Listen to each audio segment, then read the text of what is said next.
Hallelujah.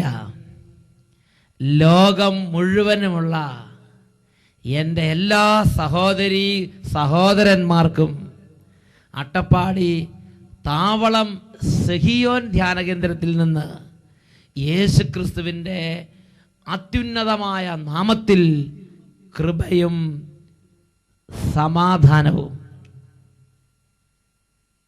Praise the Lord. ഇന്ന് നാം ചിന്തിക്കുന്നത് എന്തുകൊണ്ടാണ് ഈ ഞെരുക്കം എന്നതിനെ കുറിച്ചാണ്. പത്രോസിലേക്ക് എഴുതിയ 1-ാം ലേഖനത്തിൽ 2-ാം അധ്യായത്തിൽ 20-ാമത്തെ തിരുലിഖിതം. നന്മ ചെയ്തിട്ട് പീഡകൾ സഹിക്കുകയാണെങ്കിൽ ദൈവസന്നിധിയിൽ അത് പ്രീതികരമാണ്. ഇതിനായിട്ടാണ് നാം വിളിക്കപ്പെട്ടിരിക്കുന്നത്.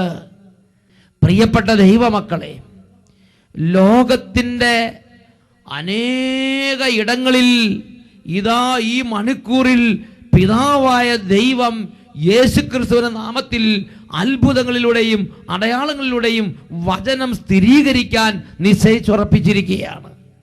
വിശുദ്ധ മർക്കോസിന്റെ സുവിശേഷത്തിൽ 16-ാം അധ്യായത്തിൽ 20-ാം തിരുലിഖിതം, അവർ എല്ലായിടത്തും പോയി പ്രസംഗിക്കുകയും കർത്താവ് അവരോട് കൂടെ പ്രവർത്തിക്കുകയും ചെയ്തു. അത്ഭുതങ്ങൾ കൊണ്ടും അടയാളങ്ങൾ കൊണ്ടും അവിടുന്ന് വചനം സ്ഥിരീകരിച്ചു. കഴിഞ്ഞ നാളുകളിൽ ഉണ്ടായ ചില അനുഭവങ്ങൾ ചില ദൈവമക്കൾ പങ്കുവച്ചിട്ടുള്ളത് നിങ്ങളുടെ ശ്രദ്ധയിലേക്ക് ഞാൻ കൊണ്ടുവരികയാണ്. ഇത് സാക്ഷ്യപ്പെടുത്തുന്നത് നെടുങ്ങാട് എന്നുള്ള ത്രേസ്യാമ്മ വർഗീസാണ്. എൻ്റെ മകൻ്റെ ഭാര്യ കുവൈറ്റിൽ നിന്നും ജോലി ശരിയായി നാട്ടിൽ വന്ന് വിസ ചേഞ്ച് ചെയ്യുവാൻ വേണ്ടി കാത്തിരുന്നു. 10 ദിവസത്തിനുള്ളിൽ വിസ വരുമെന്ന് പറഞ്ഞിരുന്നെങ്കിലും 2.5 മാസം കഴിഞ്ഞിട്ടും ഒരു അനക്കവും ഇല്ല. വിളിച്ചു ചോദിക്കുമ്പോൾ ആർക്കും ഒന്നും മറുപടി പറയാൻ പറ്റുന്നില്ല. ആ സമയം ടെലിവിഷനിലൂടെ ദൈവവചന ശുശ്രൂഷ അട്ടപ്പാടിയിൽ നിന്ന് സംപ്രേഷണം ചെയ്യുന്നത് ഞങ്ങൾ കണ്ടുകൊണ്ടിരുന്നു. വിസയുടെ തടസ്സങ്ങൾ മാറട്ടെ എന്ന് വചന പ്രഘോഷണ സമയത്ത് യേശുവിന്റെ നാമത്തിൽ ഞങ്ങൾ പ്രാർത്ഥിച്ചു. വിസയുടെ തടസ്സം മാറുകയാണെങ്കിൽ സാക്ഷ്യപ്പെടുത്താം എന്ന് ഹൃദയത്തിൽ നേരുകയും ചെയ്തു.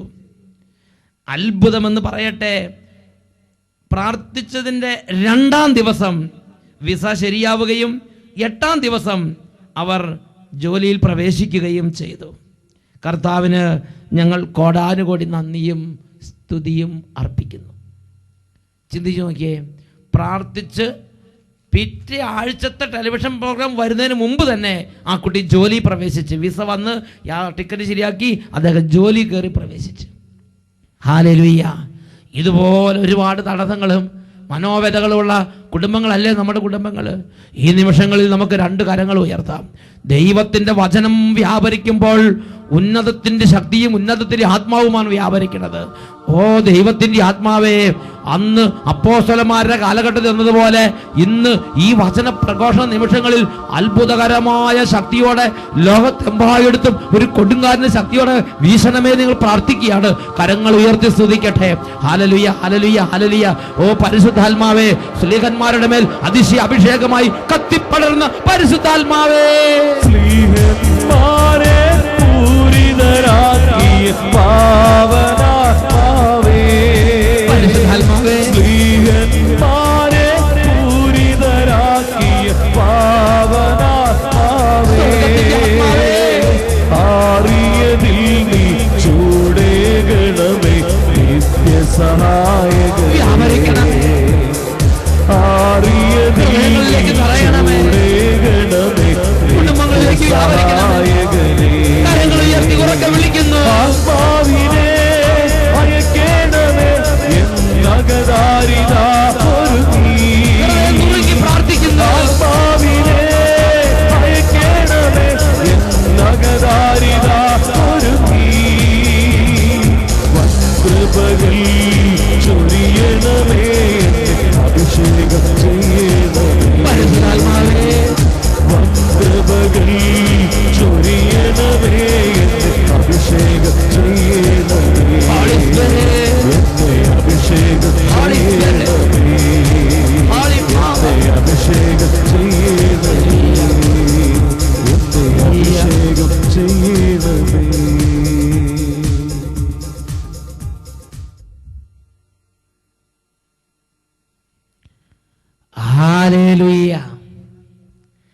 പ്രിയപ്പെട്ട ദൈവമക്കളെ, വിശുദ്ധ ലിഖിതങ്ങളിൽ നാം കാണുന്ന വളരെ ഗൗരവമുള്ള ഒരു യാഥാർത്ഥ്യമുണ്ട്.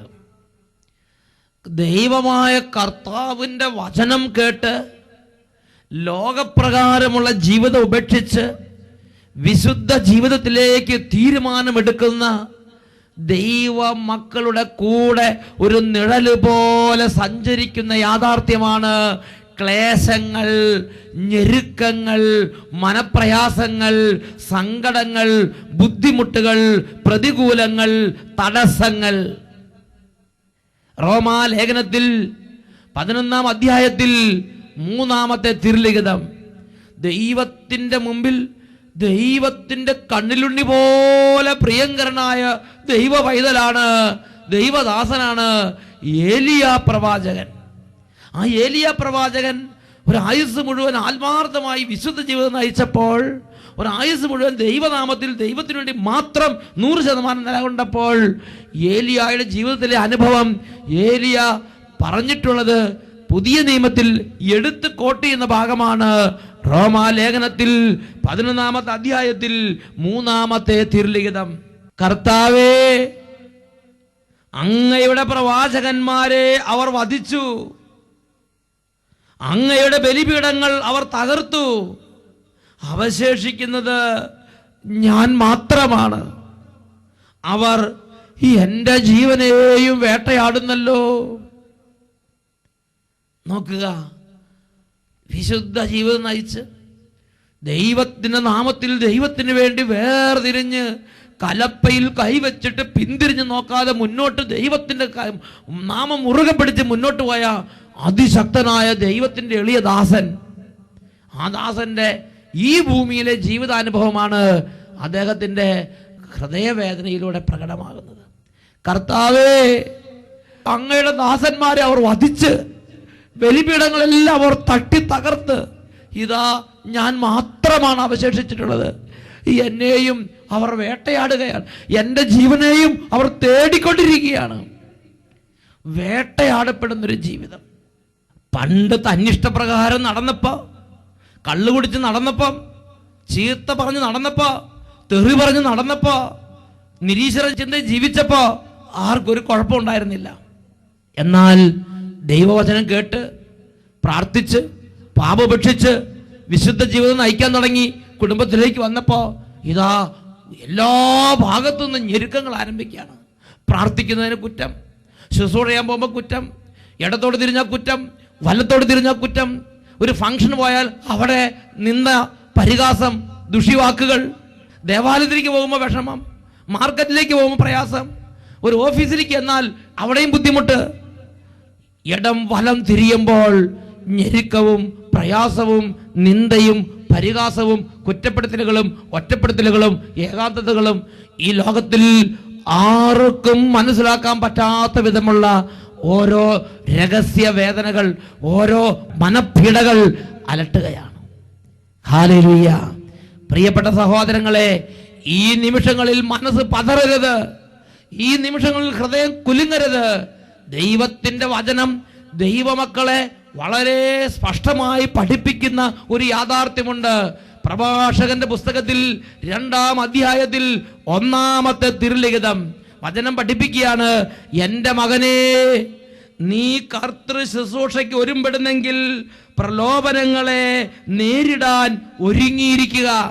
നീ ദൈവത്തിൻ്റെ ഒരു വേലയ്ക്ക് വേണ്ടി പോകാൻ ആഗ്രഹിക്കുന്നുണ്ടെങ്കിൽ, നീ ഒരു പ്രാർത്ഥനാ ജീവിതം നയിക്കാൻ ആഗ്രഹിക്കുന്നുണ്ടെങ്കിൽ, നീ ഒരു ആത്മീയ ജീവിതം നയിക്കാൻ ആഗ്രഹിക്കുന്നുണ്ടെങ്കിൽ, നീ ഈ ലോകത്തിൽ നിന്ന് വേർപെട്ട് ഈ ലോകത്തിൽ ദൈവത്തിൻ്റെ നാമത്തിൽ ഒരു വിശുദ്ധ ജീവിതം നയിക്കാൻ ആഗ്രഹിക്കുന്നുണ്ടെങ്കിൽ, ഒരു ആത്മീയ ജീവിതത്തിൻ്റെ ഉടമയാകാൻ നീ ആഗ്രഹിക്കുന്നുണ്ടെങ്കിൽ, ദൈവത്തിൻ്റെ വചനം ഇതാ നിന്നെ തൊട്ട് വിളിച്ച് പറയുകയാണ്, എൻ്റെ മകനെ, എൻ്റെ മകളെ, നീ കർത്തൃ ശുശ്രൂഷയ്ക്ക് ഒരുമ്പെടുന്നെങ്കിൽ പ്രലോഭനങ്ങളെ നേരിടാൻ ഒരുങ്ങിയിരിക്കുക, തയ്യാറെടുത്തിരിക്കുക, അലർട്ടായിരിക്കുക. ദൈവവചനം നിർദ്ദേശിക്കുകയാണ്. ഒരു യുദ്ധമാണിത്. ആത്മീയ ജീവിതം ഒരു യുദ്ധമാണ്.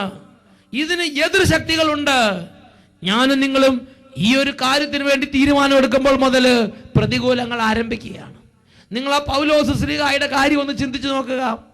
പൗലോസ് ശ്ലീഹ ഒരിക്കൽ യേശു ക്രിസ്തുവിനെ അറിഞ്ഞു കഴിഞ്ഞപ്പോൾ 100% യേശു ക്രിസ്തുവിന് വേണ്ടി തന്റെ ജീവിതത്തെ സമർപ്പിച്ച്, പ്രാർത്ഥനയ്ക്ക് വേണ്ടി തന്റെ ജീവിതത്തെ മാറ്റിവെച്ച്, ലോകപ്രകാരമുള്ള സുഖങ്ങൾ വേണ്ടെന്ന് വെച്ച്, ലോകത്തിന്റെ പേരും പ്രതാപവും വേണ്ടെന്ന് വെച്ച്, ലോകവും ലോകത്തിൻ്റെതായ എല്ലാ നന്മകളും ഉച്ഛിഷ്ടം പോലെ കണക്കാക്കി ഇതാ യേശു ക്രിസ്തുവിന് വേണ്ടി ജീവിതം അർപ്പിച്ച് 100% സ്വർഗത്തിന് പ്രിയമായ വിധം അദ്ദേഹം ജീവിക്കുകയാണ്. അദ്ദേഹത്തിന്റെ ജീവിതത്തിൽ എന്താ? എല്ലാ സമാധാനപരമായ മാർഗങ്ങളായിരുന്നോ? എങ്ങോട്ട് തിരിഞ്ഞാലും പ്രതിസന്ധി, കടലിലും കരയിലും വെച്ച് പീഡനങ്ങൾ, തടസ്സങ്ങൾ, ശത്രുക്കളുടെയും കള്ളന്മാരുടെയും കൊള്ളക്കാരുടെയും ആക്രമണങ്ങൾ, സ്വന്തം സഹോദരങ്ങളിൽ നിന്നും വ്യാജ സഹോദരങ്ങളിൽ നിന്ന് ആക്രമണങ്ങൾ, ദുഷിവാക്കുകൾ, നിന്ദ, പരിഹാസം, അതുപോലെ വ്യക്തിപരമായ ജീവിതത്തിൽ ഒരുപാട് തരത്തിലുള്ള ടെൻഷൻ, കോപം വരുന്ന അവസ്ഥ, ഒരുപാട് സാഹചര്യങ്ങൾ, ബർന്നബാസുമായിട്ട് തെറ്റിപ്പിരിയുന്നു, മർക്കോസുമായി തെറ്റിപ്പിരിയുന്നു, പല പ്രശ്നങ്ങൾ. അതിൻ്റെ എല്ലാം നടുവിൽ അദ്ദേഹം സുവിശേഷത്തെ മുറുകെ പിടിച്ച് സുവിശേഷം, ഞാൻ ജീവിച്ചാലും മരിച്ചാലും കർത്താവിന് വേണ്ടി എന്ന് പറഞ്ഞ് സുവിശേഷത്തെ മുറുകെ പിടിച്ച് മുന്നോട്ട് പോകുന്ന ഒരു പൗലോസ് ശ്ലീഹായെയാണ് നാം അപ്പോസ്തല പ്രവർത്തനങ്ങളിൽ കാണുന്നത്. ഒരു മനുഷ്യൻ്റെതായ എല്ലാ സങ്കീർണ വേദനകളും പൗലോസ് ശ്ലീഹായിക്കുണ്ടായിരുന്നു. ചിലപ്പോൾ സഹപ്രവർത്തകരുമായ ചില ബുദ്ധിമുട്ടുകൾ, ചിലപ്പോൾ മേലധികാരികളുമായ ചില പ്രശ്നങ്ങൾ, ചിലപ്പോൾ വ്യക്തിപരമായ ജീവിതത്തിൽ ഒരു മുള്ള്. എൻ്റെ മുള്ളിനെ കുറിച്ച് പൗലോസ് ശ്ലീഹ തന്നെ വേദനിക്കുന്നത് ചില ഭാഗത്ത് നമുക്ക് കാണാൻ സാധിക്കും. വ്യക്തിപരമായ ജീവിതത്തിൽ ചില മുള്ളുകൾ. അതുപോലെ തന്നെ ശുശ്രൂഷയ്ക്ക് ഇറങ്ങുമ്പോൾ വിരോധികളിൽ നിന്നും, മതവിരോധികളിൽ നിന്നും, ശത്രുക്കളിൽ നിന്നും, കൊള്ളക്കാരിൽ നിന്നും, അന്യായക്കാരിൽ നിന്നും, ലാഭക്കൊതിയന്മാരിൽ നിന്നും, യാത്രയിലും ആകാശത്തിലും ഭൂമിയിലും വെച്ച് അപകടങ്ങളും അനർത്ഥങ്ങളും. എന്നാൽ അതിൻ്റെ എല്ലാം നടുവിൽ മനസ്സ് പതറാതെ മുന്നോട്ട് പോകുന്ന കർത്താവിൻ്റെ ഇഷ്ടവേലക്കാരനെയാണ് പൗലോസ് ശ്ലീഹായിൽ ഞാനും നിങ്ങൾ കാണുന്നത്. പ്രിയപ്പെട്ട സഹോദരങ്ങളെ, മറ്റൊരു വാക്കിൽ ഇതിൽ നിന്ന് ഞാനും നിങ്ങൾ മനസ്സിലാക്കേണ്ടത് എന്താ? ഞാനും നിങ്ങൾ യേശു ക്രിസ്തുവിനെ രക്ഷിതാവും കർത്താവുമായി സ്വീകരിച്ച് വിശുദ്ധ ജീവിതത്തിന് തിരിയുമ്പം പിന്നെ എല്ലാം അങ്ങോട്ട് സുഖമായിരിക്കും വിചാരിക്കണോ? സ്വന്തക്കാരിൽ നിന്നും, ബന്ധുക്കളിൽ നിന്നും, വീട്ടിലും നാട്ടിലും, ഇടവകയിലും, ഓഫീസിലും, സമൂഹത്തിലെല്ലാം പല തരത്തിലുള്ള സങ്കീർണമായ വിഷമവേദനകളിലൂടെ ഞാനും നിങ്ങൾ കടന്നു പോകേണ്ടി വരും. അപ്പോൾ ഞാനും നിങ്ങൾ എടുക്കേണ്ട മനോഭാവം എന്താണ്? അതാണ് പത്രോസ് ശ്ലീഹ എഴുതിയ 1-ാം ലേഖനത്തിൽ 2-ാം അധ്യായത്തിൽ 20-ാമത്തെ തിരുലിഖിതം പഠിപ്പിക്കുന്നത്, ഞാനും നിങ്ങളും നന്മ ചെയ്തിട്ട് പീഡ സഹിക്കുകയാണെങ്കിൽ അത് ദൈവസന്നിധിയിൽ പ്രീതികരമാണ്. അതിനായിട്ടാണ് ഞാനും നിങ്ങളും വിളിക്കപ്പെട്ടിരിക്കുന്നത്. എപ്പോഴും എൻ്റെ മനസ്സിനെ വേദനിപ്പിക്കുന്ന ഒരു കാര്യമുണ്ട്. അച്ഛൻ്റെ കൂടെ ആത്മാർത്ഥമായി 100% കർത്താവിന് വേണ്ടി വേല ചെയ്യുന്ന ഒരുപാട് ദൈവരാജ്യ വേലക്കാരുണ്ട്. ഞാൻ കാണുന്നൊരു കാഴ്ച, 100% ഒരു കളങ്കം പോലും ഇല്ലാതെ കർത്താവിന് വേണ്ടി വേർതിരിയുന്നവരുടെ ജീവിതത്തിൽ എന്നും ഓരോ തരത്തിലുള്ള സങ്കീർണമായ വേദനകൾ, മനുഷ്യനോട് പറഞ്ഞറിയിക്കാൻ പറ്റാത്ത വിധ സങ്കീർണമായ വേദനകൾ, മനപ്രയാസങ്ങൾ, മനപ്പീഡകൾ, കുടുംബ പ്രശ്നങ്ങൾ, ഇടം വലം തിരിയുമ്പോൾ മനസ്സിനെയും ഹൃദയത്തെയും പിച്ച് ചീന്തുന്ന വിധമുള്ള സാഹചര്യങ്ങൾ. ഞാൻ ചിന്തിച്ച, ദൈവമേ, എന്താണ് ഏറ്റവും ആത്മാർത്ഥതയുള്ളവർക്കാണല്ലോ ഏറ്റവും കൂടുതൽ ബുദ്ധിമുട്ട്. എന്തുകൊണ്ട് ഈ ഞെരുക്കം? എൻ്റെ മനസ്സിൽ എന്നും കിടക്കുന്ന ഒരു വലിയൊരു പ്രയാസമായിരുന്നു അത്. പത്രോസ് അപ്പോസ്തലന്റെ 2-ാമത്തെ ലേഖനത്തിൽ 2-ാമത്തെ അധ്യായത്തിൽ 7 മുതലുള്ള തിരുലിഖിതങ്ങളിലൂടെയാണ് പരിശുദ്ധാത്മാവ് ഈ ഒരു വേദനയ്ക്ക് ഉത്തരം തരുന്നത്. ദുഷ്ടരുടെ ദുർവൃത്തി മൂലം വളരെ വേദന സഹിച്ച നീതിമാനായ ലോത്തിനെ അവിടുന്ന് അവരുടെ ഇടയിൽ നിന്ന് രക്ഷിച്ചു. അവരുടെ മധ്യേ ജീവിച്ച ആ നീതിമാൻ അവരുടെ ദുഷ്പ്രവൃത്തികൾ അനുദിനം കാണുകയും കേൾക്കുകയും ചെയ്തു. അത് അവൻ്റെ നീതിബോധമുള്ള മനസ്സിനെ പീഡിപ്പിച്ചു. ദൈവഭയമുള്ളവരെ പരീക്ഷകളിൽ നിന്ന് എങ്ങനെ പരിരക്ഷിക്കണമെന്നും അനീതി പ്രവർത്തിക്കുന്നവരെ വിധി ദിവസം വരെ എങ്ങനെ ശിക്ഷാവിധേയരാക്കി കാത്തു സൂക്ഷിക്കണമെന്നും കർത്താവ് അറിയുന്നു. ഈ വചനത്തിൽ നിന്ന് എനിക്കൊരു രഹസ്യം വെളിപ്പെട്ട് കിട്ടി. ദൈവത്തിനെ ഞാനും നിങ്ങളും ആത്മാർത്ഥമായി സ്നേഹിച്ചാൽ ദൈവത്തിന് എന്നെയും നിങ്ങളെയും കുറിച്ചുള്ള ഒന്നാമത്തെ ചിന്ത എങ്ങനെ ഈ ലോകത്തിലുള്ള എൻ്റെ ജീവിതം ഒരു വേദനയില്ലാത്ത ജീവിതമാക്കാം എന്നുള്ളതല്ല. അതല്ല. എങ്ങനെ ഈ ലോകത്തിൽ എനിക്കും നിങ്ങൾക്കും കൂടുതൽ പേരും പ്രശസ്തിയും കൊണ്ടുവന്ന് തരാം എന്നുള്ളതുമല്ല. എങ്ങനെ ഒരു രോഗവും ഒരു അപകടവും ഇല്ലാതെ ഈ ഭൂമിയിൽ ഈ പൈതലിനെ കാത്തു സൂക്ഷിക്കാം എന്നുള്ളതും അല്ല ദൈവത്തിൻ്റെ ഒന്നാമത്തെ ചിന്ത. ദൈവത്തിൻ്റെ ഒന്നാമത്തെ ചിന്ത ഞാനും നിങ്ങളും പാപം ഉപേക്ഷിച്ച്, ലോകത്തെ ഉപേക്ഷിച്ച്, ദൈവത്തെ രക്ഷിതാവും കർത്താവുമായി സ്വീകരിച്ച് ദൈവ പൈതലായി മാറിയാൽ ദൈവത്തിൻ്റെ ഒന്നാമത്തെ ചിന്ത ഞാനും നിങ്ങളും മരിക്കുന്നതിന് മുമ്പ് സ്വർണം പോലെ തിളങ്ങാൻ തക്കവണ്ണം ഒരു പാപത്തിൻ്റെ കറ പോലും ഇല്ലാതെ ഈ ഭൂമിയിൽ ലോകത്തിൻ്റെ പരീക്ഷകളിൽ അകപ്പെടാതെ സ്വർഗത്തിന് യോഗ്യമായ വിധത്തിൽ ജീവിക്കാൻ എങ്ങനെ ഈ പൈതലിനെ സഹായിക്കാം എന്നാണ് എന്നെ നിങ്ങളെ കുറിച്ച് സ്വർഗം ചിന്തിച്ചുകൊണ്ടിരിക്കുന്നത്. അതാണ് പത്രോസിന് എഴുതിയ 2-ാം ലേഖനത്തിൽ 2-ാം അധ്യായത്തിൽ 9-ാമത്തെ വാക്യം, ദൈവഭയമുള്ളവരെ പരീക്ഷകളിൽ നിന്ന് എങ്ങനെ കാത്തു സൂക്ഷിക്കണമെന്ന് കർത്താവ് അറിയുന്നു. എന്നെയും നിങ്ങളെയും ഈ ലോകത്തിന്റെ കറയേൽക്കാതെ കാത്തു സൂക്ഷിക്കാൻ തക്കവണ്ണം അതിനുള്ള വഴികൾ കർത്താവ് അറിയുന്നുണ്ട്. ആ അറിയുന്ന കർത്താവാണ് ഇതെല്ലാം എനിക്ക് നിങ്ങൾക്ക് വേണ്ടി അനുവദിക്കുന്നത്. എന്റെയും നിങ്ങളെയും നല്ല ദൈവമാണ് ഇത് അനുവദിക്കുന്നത്. എന്റെയും നിങ്ങളുടെയും നാശം ആഗ്രഹിക്കുന്ന ദൈവമല്ല അത്.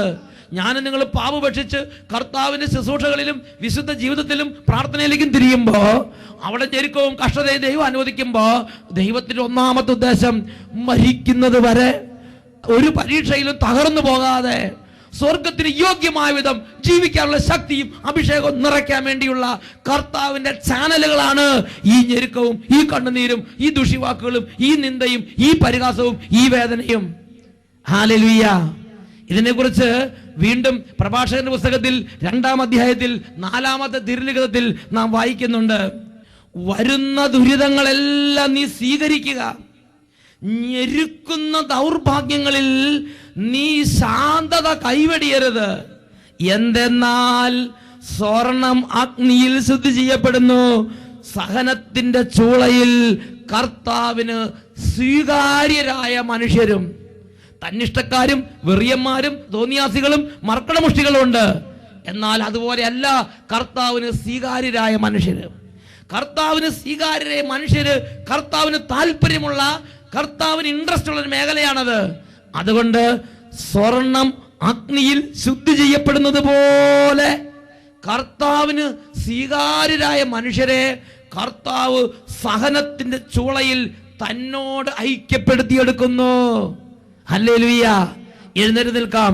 മനം തകരരുത്. പിന്മാറ്റ ചിന്തകൾ വിട്ടുമാറി പോകട്ടെ. ആറിയതെല്ലാം ചൂട് പിടിക്കട്ടെ. കത്തിജ്വലിക്കുന്ന കനൽ പോലെ ഈ ലോകത്തിൽ വിശുദ്ധ ജീവൻ നയിക്കുന്ന അഭിമാനം കൊള്ളട്ടെ. കരങ്ങൾ ഉയർത്തി എല്ലാവരും സ്തുതിക്കട്ടെ. Hallelujah, hallelujah. ഓ ദൈവമേ, തണുത്ത ഹൃദയങ്ങൾ, മരവിച്ച മനസ്സുകൾ, പിന്മാറ്റ ചിന്തകളാൽ പീഡിപ്പിക്കപ്പെടുന്ന ഹൃദയങ്ങൾ ഇപ്പോൾ പുതുജീവൻ പ്രാപിക്കട്ടെ. ഓ പരിശുദ്ധാത്മാവേ, ആറിയതിനെ ചൂട് പിടിക്കുന്ന പരിശുദ്ധാത്മാവേ, സ്ത്രീകന്മാരെ പൂരിതമാക്കിയ പരിശുദ്ധാത്മാവേ, ദൈവരാജ്യ രഹസ്യങ്ങളുടെ കലവറയായ പരിശുദ്ധാത്മാവേ, ഇപ്പോൾ കത്തി പടരണമേ. കരങ്ങൾ ഉയർത്തി എല്ലാവരും പ്രാർത്ഥിക്കുന്നു.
റോമാലേഖനത്തിൽ 11-ാം അധ്യായത്തിൽ 3-ാം തിരുലിഖിതം, കർത്താവേ, അങ്ങയുടെ പ്രവാചകന്മാരെ അവർ വധിച്ചു, അങ്ങയുടെ ബലിപീഠങ്ങൾ അവർ തകർത്തു, അവർ എൻ്റെ ജീവനെയും വേട്ടയാടുന്നു.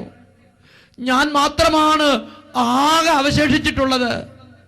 എൻ്റെ ജീവനെയും അവർ വേട്ടയാടുന്നു. ഹല്ലേലൂയ, ഹല്ലേലൂയ, മാറാനാഥാ. Come, Lord Jesus.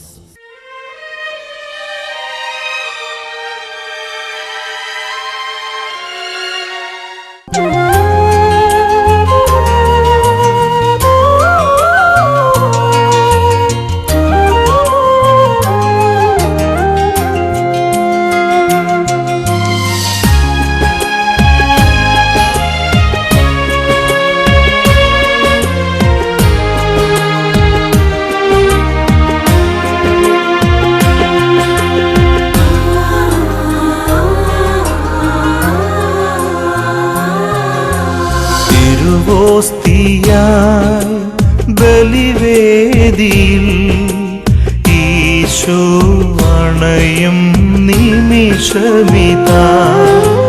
തിരുഭോജ്യമായി സക്രാരിയിൽ നാഥൻ അണയും സമയമിതാ. മനസ്സിൻ്റെ നോവുകൾ കുരിശോടു ചേർക്കാൻ നാഥൻ അണയുന്നിതാ. കരുണ തുളുമ്പുമീ അൾത്താര തന്നിലായി ഈശോ എഴുന്നള്ളുന്നു. ഓ എൻ യേശുവേ, ഓ എൻ ജീവനേ, നീ എന്നിൽ നിറഞ്ഞാൽ ഞാൻ എത്ര ഭാഗ്യവാൻ. ഓ എൻ യേശുവേ, ഓ എൻ ജീവനേ, നീ എന്നിൽ നിറഞ്ഞാൽ ഞാൻ എത്ര ഭാഗ്യവാൻ. ഹല്ലേലൂയ. യേശുവേ സ്തോത്രം, യേശുവേ നന്ദി. വിശുദ്ധ യോഹന്നാന്റെ സുവിശേഷത്തിൽ 15-ാം അധ്യായത്തിലെ 1-2 തിരുലിഖിതങ്ങൾ, എൻ്റെ ശാഖകളിൽ ഫലം തരുന്നതിനെ കൂടുതൽ കായ്ക്കാനായി അവിടുന്ന് വെട്ടിയൊരുക്കുന്നു. ഈ നിമിഷങ്ങളിൽ ക്ലേശത്തിൻ്റെയും ജീവിത വ്യഗ്രതയുടെയും അനേക അന്ധകാരത്തിന് നടുവിൽ നഷ്ടം തിരിയുന്ന ഓരോ മകന്റെ മേലും മകളുടെ മേലും എരിവിന്റെ ആത്മാവ്, അഗ്നി അഭിഷേകത്തിന്റെ ആത്മാവ് കത്തി പടരട്ടെ. കരങ്ങൾ ഉയർത്തി ഉറക്കെ വിളിക്കുന്നു, പരിശുദ്ധാത്മാവേ. സത്യരൂപിയാം നിത്യ ദൈവമേ, കത്തിപ്പടരണമിവിടെ. സത്യരൂപിയാം നിത്യ ദൈവമേ, കത്തിപ്പടരണമിവിടെ. സത്യരൂപിയാം നിത്യ ദൈവമേ, കത്തിപ്പടരണമിവിടെ. സത്യരൂപിയാം നിത്യ ദൈവമേ, കത്തിപ്പടരണമിവിടെ. കത്തിപ്പടരണമിവിടെ. കത്തിപ്പടരണമിവിടെ. കത്തിപ്പടരണമിവിടെ.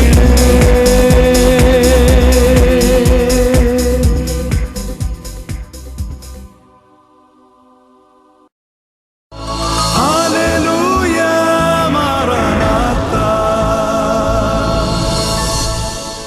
Come, Lord Jesus.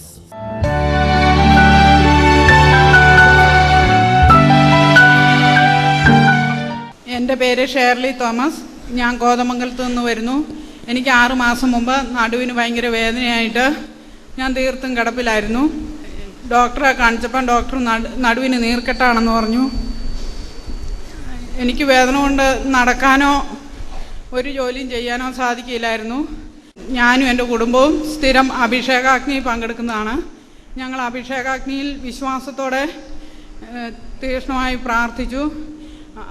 നടുവിന് വേദന തീർത്തും മാറുകയാണെങ്കിൽ സഖിയോനിൽ പോയി സാക്ഷ്യപ്പെടുത്തിക്കൊള്ളാമെന്ന് നേർന്ന് പ്രാർത്ഥിക്കുകയും അതോടൊപ്പം തന്നെ ഇവിടെ നിന്ന് കിട്ടിയ രോഗികളുടെ നാഥൻ എന്ന പുസ്തകത്തിൽ പ്രാർത്ഥന സ്ഥിരമായി പ്രാർത്ഥിക്കുകയും ചെയ്തു. അതിൻ്റെ ഫലമായിട്ട് എൻ്റെ നടുവിന് വേദന തീർത്തും മാറി. 3-4 മാസം മുമ്പ് എൻ്റെ ആങ്ങളയ്ക്ക് ഒരു ബസ് ആക്സിഡൻ്റ് ഉണ്ടായി. ആങ്ങളയുടെ വലത് കൈയിലെ 4 കൈവിരലുകൾ തെറിച്ചു പോയി. അത് കിട്ടാൻ തന്നെ മണിക്കൂറുകൾ താമസം വന്നു. ദൈവമേ, 4 വിരലുകൾ തെറിച്ചു പോയി. അത് പിന്നീട് ആങ്ങളെ കൊണ്ടുപോയതിന് ശേഷം പിന്നെ വേറൊരു വണ്ടിക്കാണ് ഈ വിരലെടുത്തോണ്ട് പോയത്. അത് കേട്ടപ്പം സെഖ്യോന് വന്ന് സാക്ഷ്യപ്പെടുത്തിക്കോളാന്ന് പറഞ്ഞ അഭിഷേകാഗ്നിയിൽ വിശ്വാസത്തോടെ പ്രാർത്ഥിച്ചു. ആ വിരലുകളെല്ലാം തുന്നിച്ചേർത്ത് ദൈവം സുഖപ്പെടുത്തി. മണിക്കൂറുകൾക്ക് ശേഷമാണ് വിരൽ തിരിച്ചു കിട്ടുന്നത്. അത് എത്ര ലേറ്റായിട്ട് കിട്ടിയാലും ശരി, അത് ഇവരങ്ങോട്ട് കരഞ്ഞ് പ്രാർത്ഥിച്ച്, ദൈവമേ ഞങ്ങൾ വേറെ ഒരു നിയമവും നോക്കുന്നില്ല, ഞങ്ങൾ സർവശക്തനായ ദൈവത്തിന് എല്ലാം ചെയ്യാൻ സാധിക്കുമെന്നൊരു ബോധ്യത്തോടെ അങ്ങോട്ട് കരഞ്ഞ് പ്രാർത്ഥിച്ച് ആ വിരലുകൾ വീണ്ടും അവർ തുന്നിച്ചേർത്ത് സാധാരണ വിരലുകൾ പോലെ പ്രവർത്തിക്കാൻ ദൈവം അനുവദിച്ചു. ഹല്ലേലൂയ. കരങ്ങൾ ഉയർത്തിയടിച്ച് കർത്താവിനെ മഹത്വപ്പെടുത്താം. ദൈവമേ നിൻ നന്മകളെയോർത്ത് പാടി സ്തുതിച്ചിടുന്നു. ദൈവമേ നിൻ നന്മകളെയോർത്ത് പാടി സ്തുതിച്ചിടുന്നു.